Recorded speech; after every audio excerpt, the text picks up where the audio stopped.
வணக்கம். திரையரங்கம். Greenland to migration. இந்த திரைப்படத்தினுடைய இயக்குனர் ரிக் ரோமன் வாக்.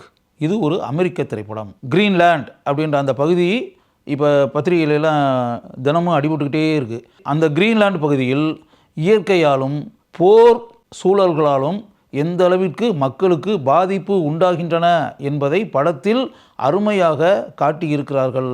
அந்த கிரீன்லாந்து பகுதியில் உண்டாகக்கூடிய அந்த பாதிப்புகள் இருக்கு இல்லையா, அந்த பாதிப்புகள்னால மக்களுடைய வாழ்க்கை எந்த அளவிற்கு பாதிக்கப்படுகிறது, அவங்களுடைய இருப்பிடங்கள் எந்த அளவிற்கு பாதிப்பிற்கு ஆளாகின்றன, இயற்கையின் சீற்றத்தால் எந்த அளவிற்கு அவர்கள் பாதிக்கப்பட்டு அந்த இடத்தை விட்டே வேறு எங்காவது நகர்ந்து செல்ல வேண்டும் என்ற நிலைக்கு தள்ளப்படுகிறார்கள் அப்படின்றதெல்லாம் படத்தை பார்க்கும்போது நமக்கு படம் முழுக்க ஒரு பதட்ட நிலை உண்டாகிறது.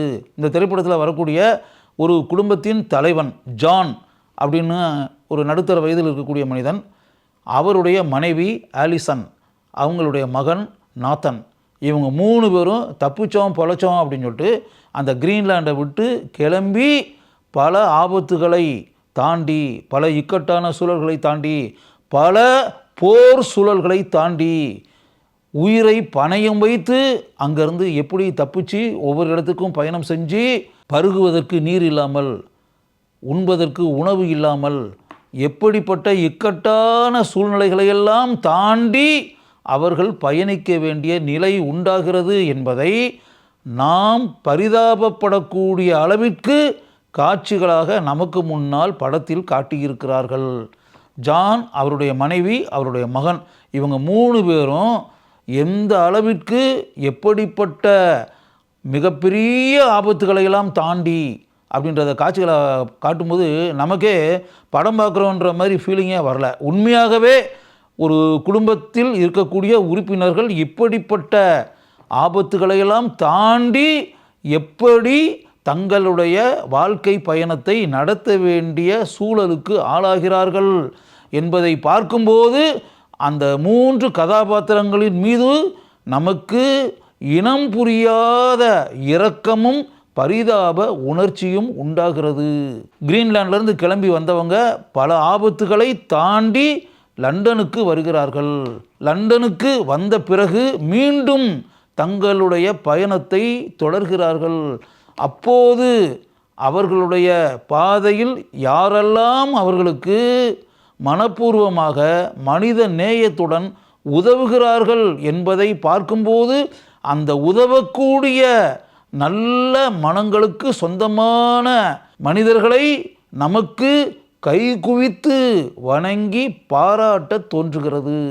அவர்களுடைய பயணத்தில் ஒரு இளம் பெண்ணும் அவர்களுடன் சேர்ந்து கொள்கிறாள். அந்த இளம்பெண்ணை அவளுடைய தந்தையே அவர்களுடன் சேர்த்து வைத்து இவளையும் உங்களுடன் அழைத்து செல்லுங்கள் என்று கூறக்கூடிய காட்சி பாராட்டப்படக்கூடிய அருமையான காட்சி. படத்தினுடைய பிற்பகுதியில் பல ஆபத்தான கட்டங்களையெல்லாம் தாண்டி மீண்டும் தங்களுடைய சொந்த மண்ணான கிரீன்லாண்டுக்கு அந்த குடும்பம் எப்படி வந்து சேர்கிறது என்பதையும் படத்தினுடைய இறுதி காட்சியில் அந்த குடும்பத்தின் தலைவனான ஜானுக்கு எப்படிப்பட்ட எதிர்பாராத விபரீத முடிவு உண்டாகிறது என்பதையும் பார்த்து நாம் ஆச்சரியப்படுகிறோம், கண்ணீர் விடுகிறோம்.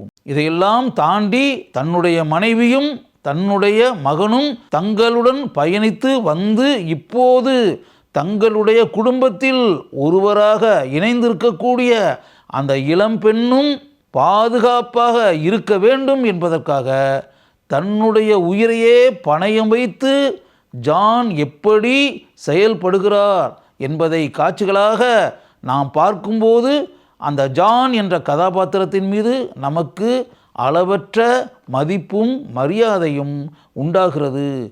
ஒரு குடும்பம் எந்த விதமான பிரச்சனையும் இல்லாமல் இந்த உலகத்தில் தொடர்ந்து வாழ வேண்டும் என்பதற்காக அந்த குடும்பத்தின் தலைவன் எப்படி தன்னுடைய வாழ்க்கையையே தியாகம் செய்கிறான் என்பதை இந்த திரைப்படத்தில் காட்டி படம் முடிந்து வெளியே வரும்போது உணர்ச்சி வெள்ளத்தில் அனைவரும் மிதந்து வரக்கூடிய அளவிற்கு இந்த திரைப்படத்தை இயக்கியிருக்கிறார். இந்த திரைப்படத்தின் இயக்குனரான Ric Roman Waugh. Gerald Butler இவர்தான் ஜான் கதாபாத்திரத்தில் நடித்திருப்பவர். படம் முழுக்க இவருடைய நடிப்பு கைதட்டி பாராட்டக்கூடிய அளவிற்கு இருக்கிறது.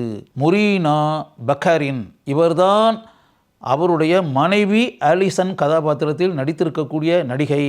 அருமையாக இவர் படத்தில் நடித்திருக்கிறார். ரோமன் கிரிஃபின் டேவிஸ் இவர்தான் மகனான நாத்தன் கதாபாத்திரத்தில் நடித்திருக்கக்கூடிய இளைஞர். அந்த கதாபாத்திரத்திற்கு எந்த அளவிற்கு மிக சிறப்பான நடிப்பை வெளிப்படுத்த வேண்டுமோ அதை இவர் நன்கு செய்திருக்கிறார். ஆம்பர் ரோஸ் ரேவா இவரின் நடிப்பை மனம் திறந்து நமக்கு பாராட்ட தோன்றுகிறது. நெலியா டா காஸ்டா இவருடைய அருமையான நடிப்பை பார்த்து இவருக்கு கை குலுக்கி பாராட்ட நமக்கு தோன்றுகிறது. 1 மணி நேரம் 40 நிமிடங்கள் மட்டுமே நீளத்தை கொண்டிருக்கக்கூடிய திரைப்படம் இது.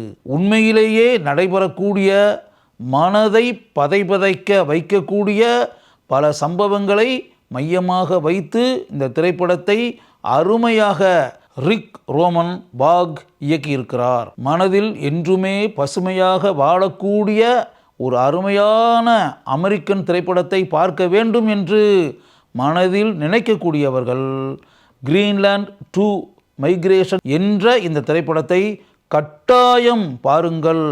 உங்களுடைய வாழ்க்கையில் மறக்க முடியாத ஒரு சிறந்த திரைப்படமாக இது இருக்கும் என்பதை மட்டும் என்னால் உறுதியாக கூற முடியும்.